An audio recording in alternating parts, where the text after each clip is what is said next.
Giselle, Miko. I'm going through all the colors. Sav's Story, Mercy, Olguin, Maddy Grimes, Charli, Henn, and Jesse Gierman. Yay!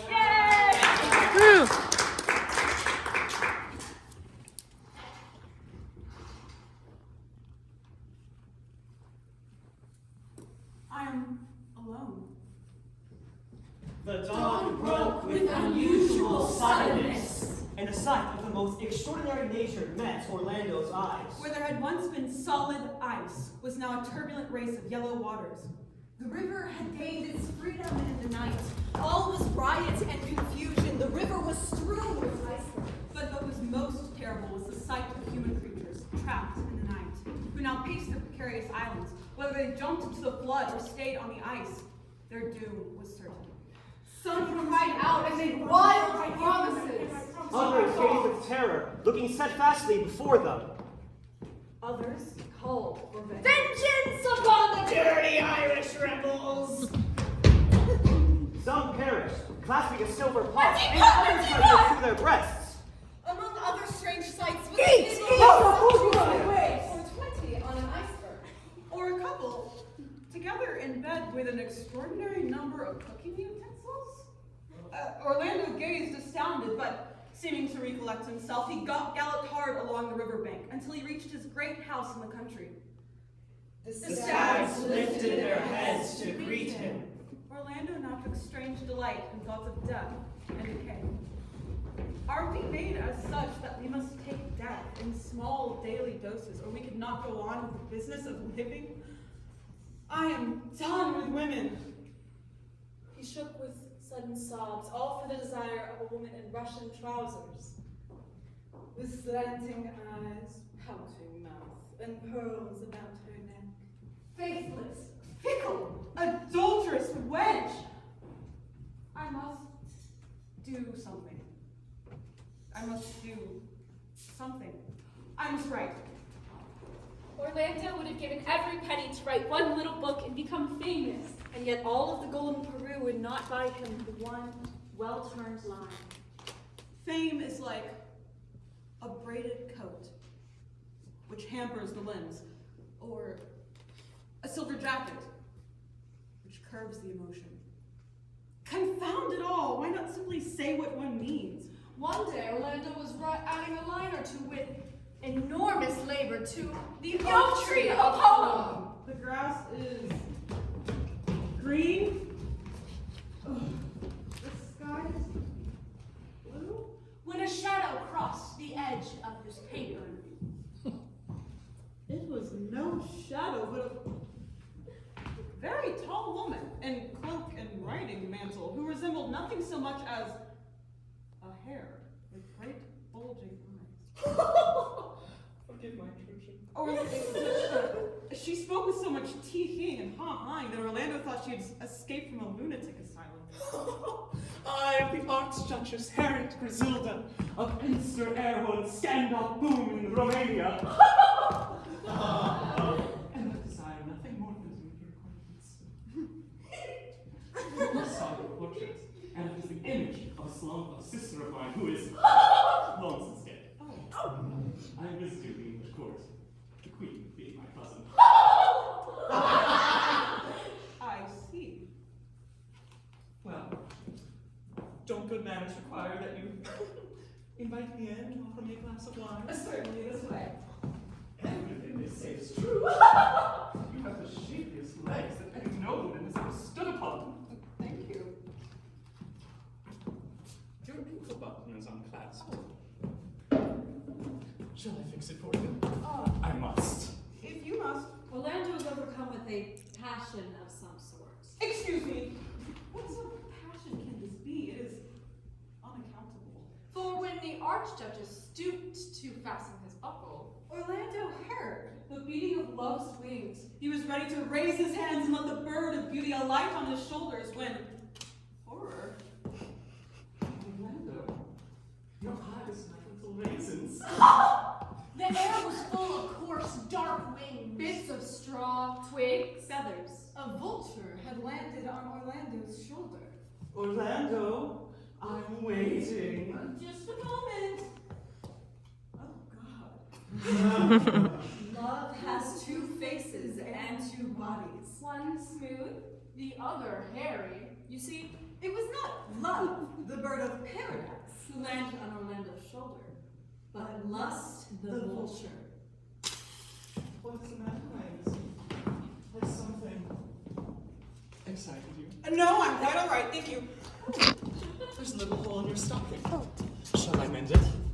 The Archduchess called on him the next day. Orlando. And the next. Orlando. And next. Orlando. And this went on for quite some time. Until, at some point, the bedraggled bird of lust could be seen flopping amongst the chairs.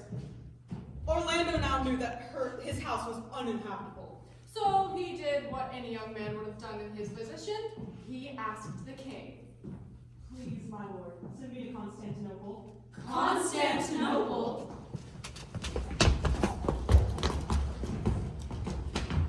In Constantinople, Orlando possessed the power to stir the fancy and rivet the eye. His power was a mysterious one, made of birth, beauty, and some rarer gifts, which some may call Glamour. and have done with it as Sasha once said. 1,000,000 candles burnt in him, without him being at trouble for lighting a single one.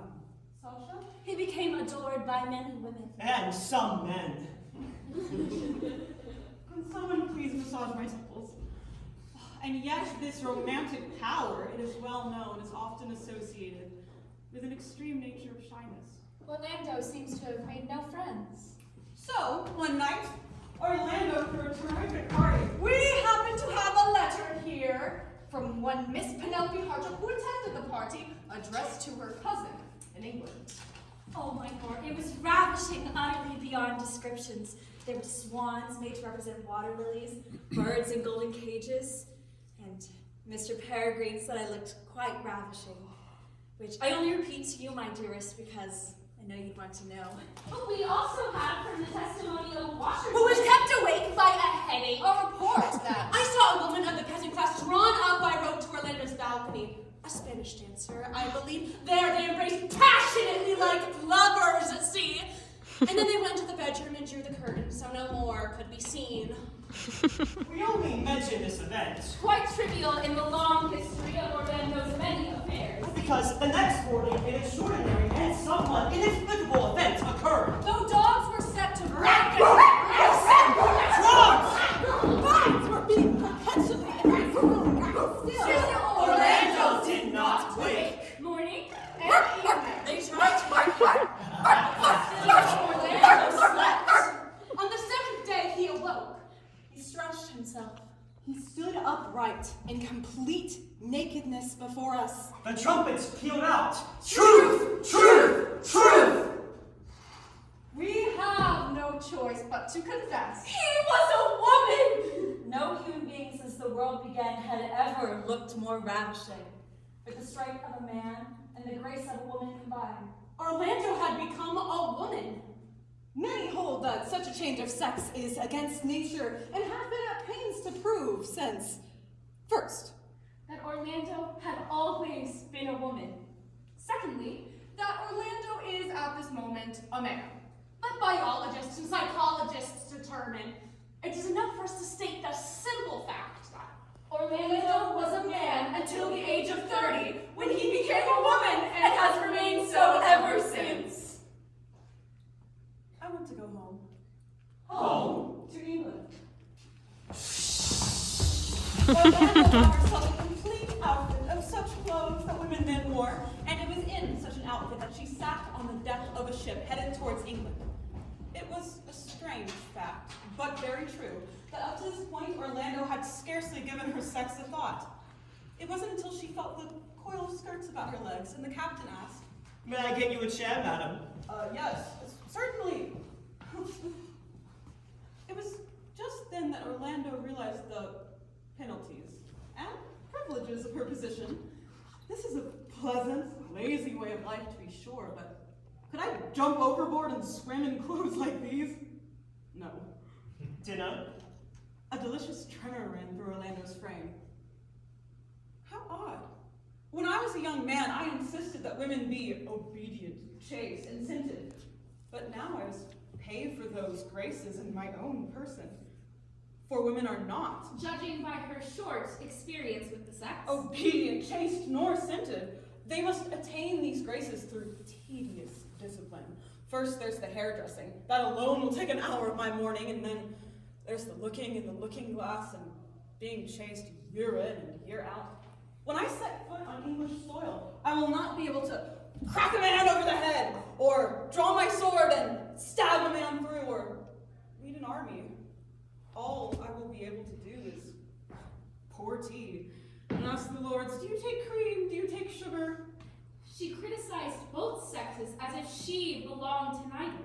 She was a man, she was a woman. She was a woman. She knew the secrets and weaknesses of each. Oh, Sasha. At last I know her as she truly was. For though Orlando herself was a woman, it was still a woman that she loved, and 1,000 mysteries became plain to her, and her affection gained in beauty what it had lost in falsity. Sasha, on legs like beech trees, grape clustered, pearl hung. I would like to point out to you, madam, on the horizon, gleaming, the cliffs of England, madam. Christ Jesus! After not seeing her native land for so long, her strong language was excused. There you will see the Tower of London. There had been the great carnival.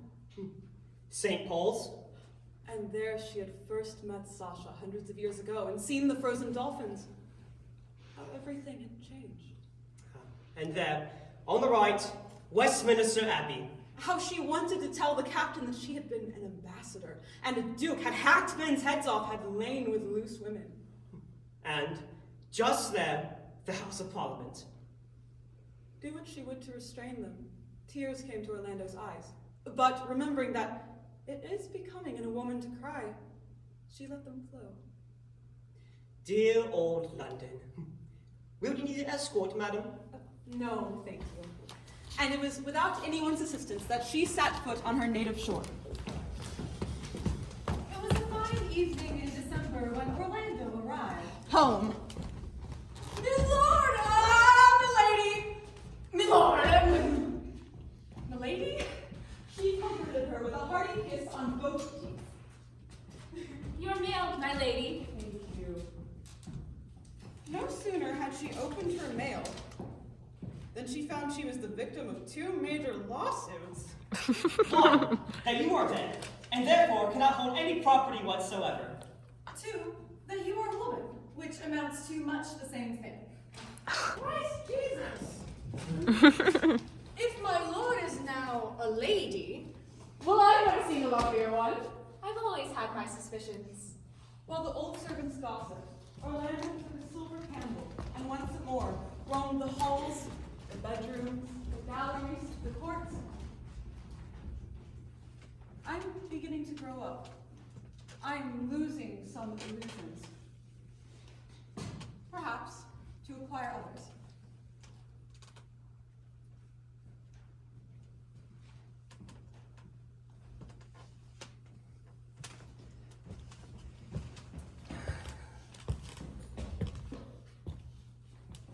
The next morning, With pen and paper, Orlando started again upon her long poem.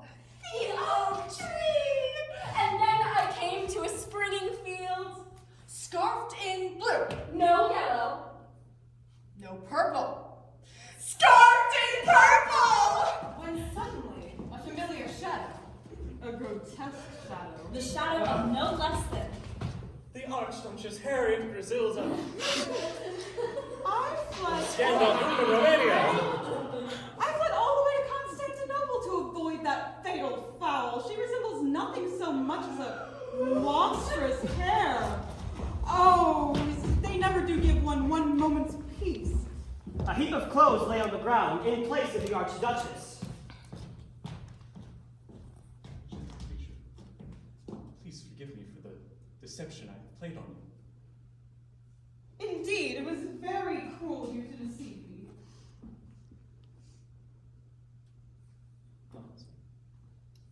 Stood a tall gentleman alone with a man? Gentle creature, please forgive me the deception I've played upon you. It was very cruel of you to deceive me. Oh, how you frightened me.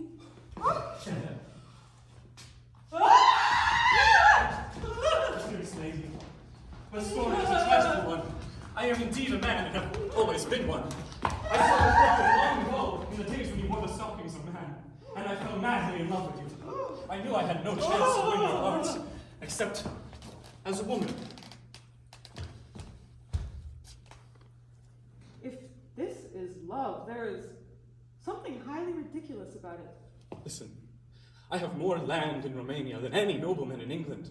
The shooting is exquisite. True, the pheasants have suffered from the poultry disease in my absence. But it can all be put right. I am sure of it, if only we live together in Romania.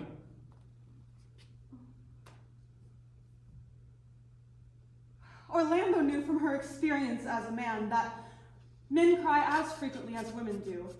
But she was beginning to become aware that women should be shocked when men display any emotion in their presence, and so, shocked she was. How dare you cry in my presence? You must apologize. I am moved to tears in the presence of your great beauty. I must leave you now. But I will return tomorrow for your answer to my proposition. That was a Tuesday. He came on Wednesday. He came on Thursday. Oh! He came on a Friday. And he came on a Saturday. Visit continued or concluded with a declaration of love. I love you! Thank you! Very much. But in between, there was much room for silence.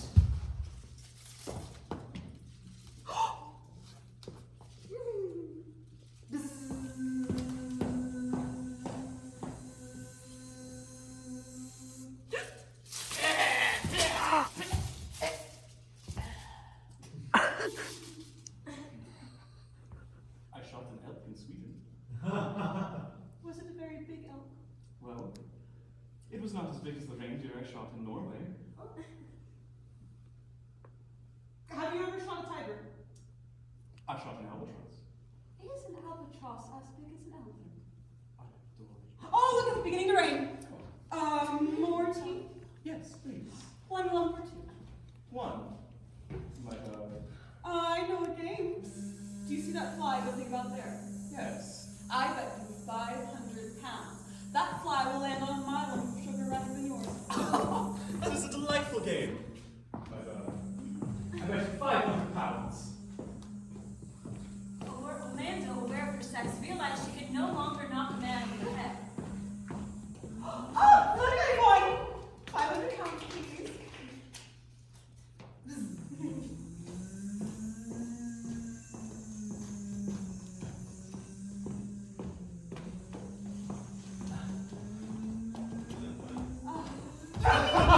Darling!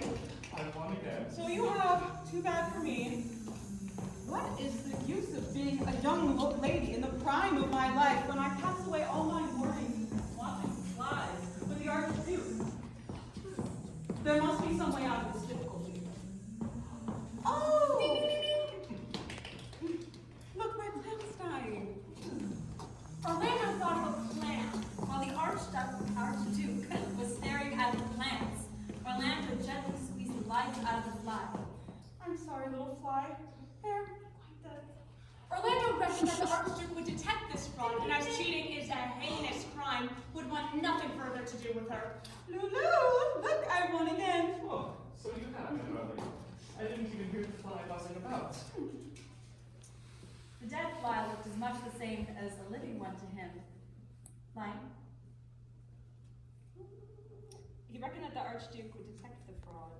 he reckoned that the Archduke would detect the fraud, but he did not. So he ended up paying over 20,000 pounds.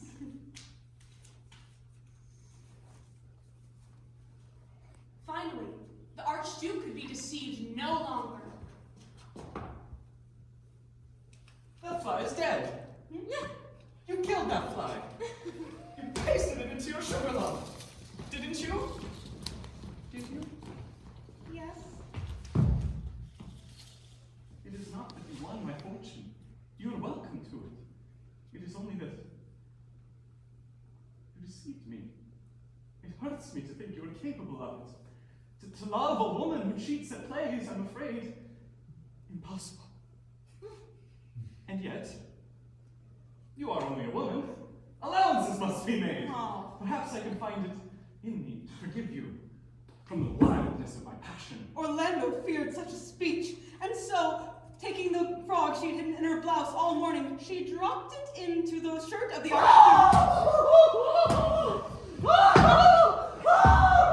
She laughed. The Archduke blushed. She laughed. The Archduke cursed. She laughed. The Archduke slammed the door! Thank heavens, I am alone. And by the 12th stroke of midnight, The darkness was complete. All was darkness. All was doubt. All was confusion. The 18th century was now over. The 19th century had begun.